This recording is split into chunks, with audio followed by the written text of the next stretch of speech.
Putin's 100th day of death, destruction and shame. Russia's plan has failed, Mod says as Kremlin media is ordered not to draw attention to gut-wrenching milestone. Today marks 100 days since Russian President Vladimir Putin ordered his troops to invade Ukraine. What was meant to be a rapid assault to seize Kyiv and assume control has devolved into a protracted conflict. Ukrainian forces have put up a fierce defense and continue to battle the invaders in the Donbas region. But the biggest armed conflict in Europe since World War II has seen untold numbers of civilians killed.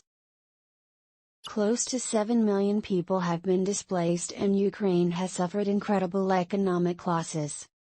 The conflict has also exacerbated a global food crisis and triggered a sharp increase in energy prices. Mail Online takes a look back at 100 days of war and reviews the fallout from a conflict which was unthinkable for many in Europe just a few short months ago. It has now been 100 days since Russian tanks rolled across the border and into neighboring Ukraine on February 24, 2022. A torrent of gut-wrenching images and clips have emerged since that fateful day. Civilian corpses in the streets of Bucha, a blown-up theater in Mariupol, the chaos at a Kramatorsk train station in the wake of a Russian missile strike, to name a few. But those images tell just a small part of the overall picture of Europe's worst armed conflict since World War II.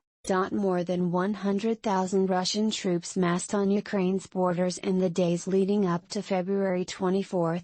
But many analysts and commentators dismiss the notion that Russia would launch a full-scale invasion into its European neighbor. Those who did predict such a conflict warned Putin's troops, superior in numbers and equipment, would sweep to victory in a matter of days. More than 3 months later and Ukraine's armed forces, driven by a duty to protect their homeland and reinforced by Western supplies and weaponry, have successfully repelled Russia's soldiers from Kyiv and are still fighting their invaders fiercely throughout the Donbas. Russian state media, which from the beginning portrayed the conflict as a special military operation designed to demilitarize and denazify Ukraine, was asked by Putin's administration ahead of the 100th day of war not to propagate the theme of the operation and not to draw attention to its duration. Multiple sources told Russian Latvian news. Britain's Ministry of Defense, MOD, meanwhile surmised that Putin's forces failed to achieve their initial objectives to seize Kyiv and Ukrainian centers of government and declared in order for Russia to achieve any form of success will require continued huge investment of manpower and equipment and is likely to take considerable. But the protracted armed conflict has wrought utter havoc, and Russia's painstakingly slow but steady progress in seizing more land in eastern Ukraine means there is no end in sight. Now, Mail Online takes a look back at 100 days of war and reviews the fallout of a conflict unthinkable to most Europeans just a few months ago, and one which has and will have no winner, according to UN Assistant Secretary General Amin Awad. The human cost.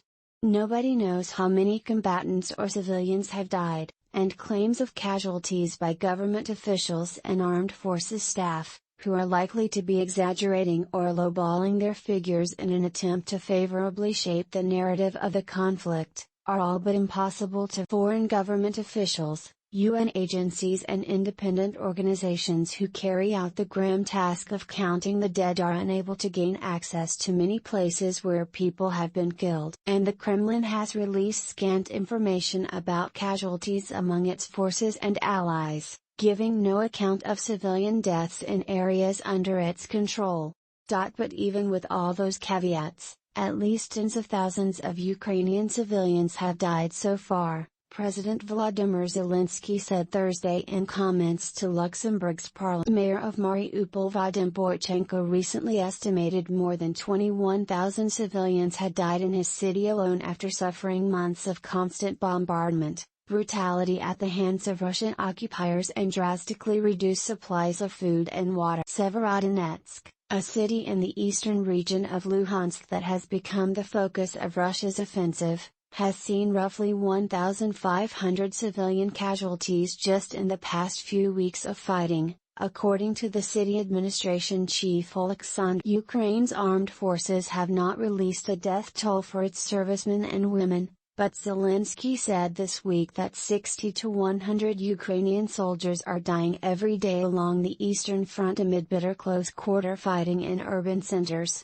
with about 500. The Kremlin has only once released official figures for troop deaths, when a general told state media on March 25 that 1,351 soldiers had been killed and 3,825. But the land forces of Ukraine, which have kept a running tally of Russian losses throughout the war, say more than 30,000 of Putin's soldiers have been killed so far, while Western estimates given in late April put the number at more than 15,000. Zelensky declared recently that Moscow has lost more troops in 3 months than the Soviet Union lost in 10 years of the war in Afghanistan. More than 15,000 Soviets were killed between 1979 to 1980. Speaking on condition of anonymity Wednesday to discuss intelligence matters, a Western official said Russia is still taking casualties, but in smaller numbers. The official estimated that some 40,000 Russian troops have been wounded. The devastation: Russia has used a lethal mix of heavy artillery, air and missile strikes to conduct a relentless bombing campaign of dozens of Ukrainian towns and cities since the war began. Several urban centers have been reduced to rubble as a result, with critical infrastructure almost completely destroyed and residential areas heavily damaged. Ukraine's Parliamentary Commission on Human Rights says Russia's military has destroyed almost 38,000 residential buildings, rendering about 220,000 people homeless, but the true figure is believed to be much higher. Nearly 1,900 educational facilities including nurseries, schools and universities have been damaged, including 180 completely ruined. Other infrastructure losses include 300 car and 50 rail bridges, 500 factories and about 500 damaged hospitals, according to Ukrainian officials. The World Health Organization, WHO, has tallied 296 attacks on hospitals, ambulances and medical workers in Ukraine this year. And in the worst-hit cities like Mariupol, the destruction is almost total. Boychenko reported as early as April that 90% of the city's infrastructure had been destroyed, of which half was obliterated beyond repair. A new refugee crisis.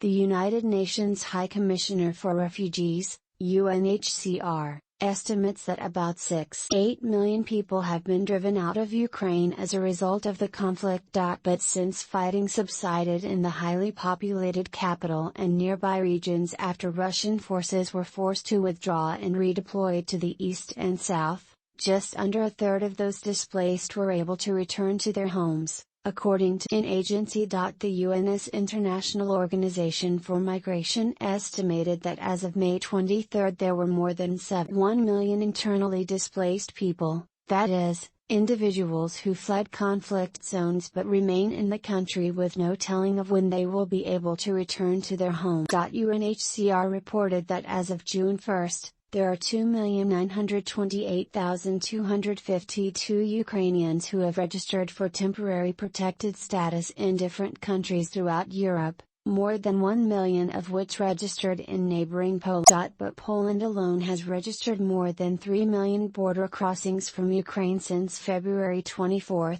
suggesting there are hordes of refugees scattered throughout Europe with no legal safe loss of Ukrainian land. Ukrainian officials say that before the February invasion, Russia controlled some 7% of Ukrainian territory including Crimea, which Russia annexed in 2014, and areas held by the separatists in Donetsk. On Thursday, Zelensky admitted Russian forces now hold 20% of the country. While the front lines are constantly shifting, that amounts to an additional 22,000 square miles of land under Russian control, a total area slightly larger than the entire country of Croatia.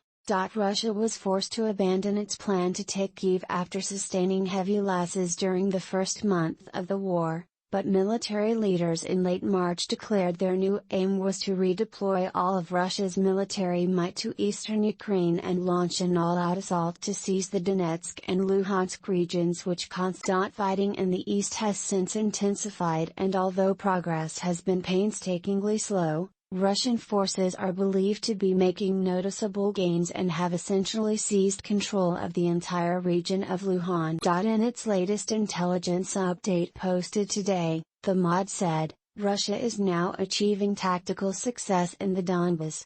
Russian forces have generated and maintained momentum and currently appear to hold the initiative over Ukrainian opposition.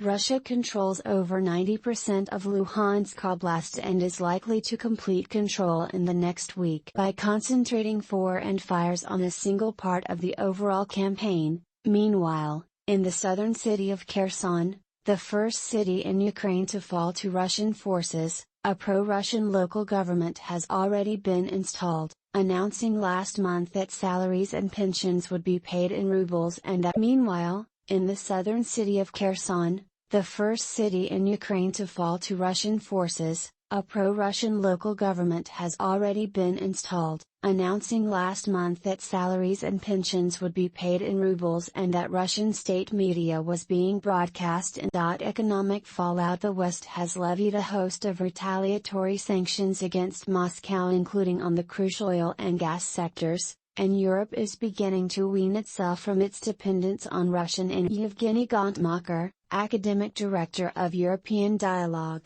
wrote in a paper this week that Russia currently faces over 5,000 targeted sanctions, more than any other country. Some $300 billion of Russian gold and foreign exchange reserves in the West have been frozen, he added, and air traffic in the country dropped from 8.1 million to 5.2 million passengers between January and March.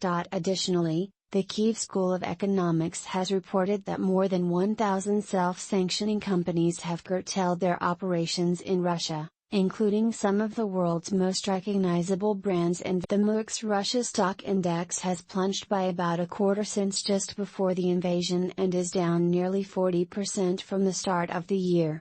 The Russian central bank said last week that annualized inflation came in at 17.8% in April. Ukraine, meanwhile, has reported suffering a staggering economic blow. Andrei Yermak, the head of Zelensky's presidential office, said recently, "Our direct losses today exceed $600 billion, roughly 35% of the nation's GDP." And the Kyiv School of Economics reported on May 25 that $105.5 billion worth of damage had been caused to Ukraine's buildings and infrastructure, of which $39.9 billion pertain to housing stock alone. Food and fuel crisis.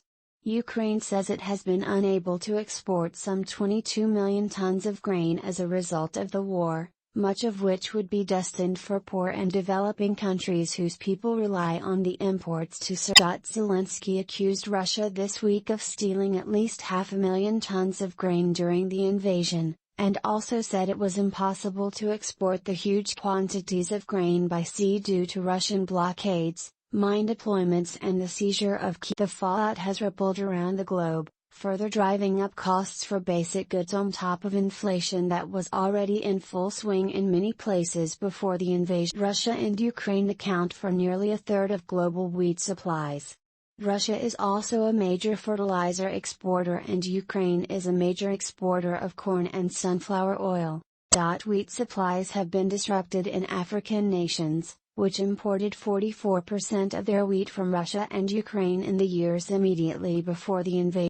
The African Development Bank has reported a 45% increase in continental prices for the grain, affecting everything from Mauritanian couscous to the fried donuts sold in Congo. The head of the African Union, Senegalese President Macky Sall, is to visit Russia on Friday for talks with Putin. The visit is aimed at freeing up stocks of cereals and fertilizers, the blockage of which particularly affects African countries, along with easing the Ukraine conflict. Sall's office said UN Secretary-General Antonio Guterres is trying to broker what he calls a package deal to resume both Ukrainian food exports and Russian food and fertilizer exports. David Beasley, head of the UN World Food Programme, warned last month that failure to open the ports will be a declaration of war on global food security, resulting in famine and destabilization of nations as well as mass migration by necessity. This is not just about Ukraine, he said. This is about the poorest of the poor around the world who are on the brink of starvation as we speak. Meanwhile, the EU on Thursday gave its final approval to new sanctions on Russian oil, which will see Europe cut 90% of its oil imports from Putin by the end of 2022. This will reduce Russia's capacity to finance its war, the head of the EU's Executive Commission, Ursula von der Leyen, said of the measures. But there are serious concerns over how European nations will be able to make up for the supply deficit, and crude oil prices in London and New York have already risen by 20 to 25% since the start of the war, resulting in higher costs at the pump and for an array of petroleum. Major oil-producing nations have agreed to accelerate their output over the next 2 months to cool the sharp rise in prices. Members of OPEC, which include Saudi Arabia and Iran, agreed to increase production by 648,000 barrels per day in July and August following a meeting of its ministers this week, but British energy experts said prices for petroleum products are still likely to rise throughout the summer.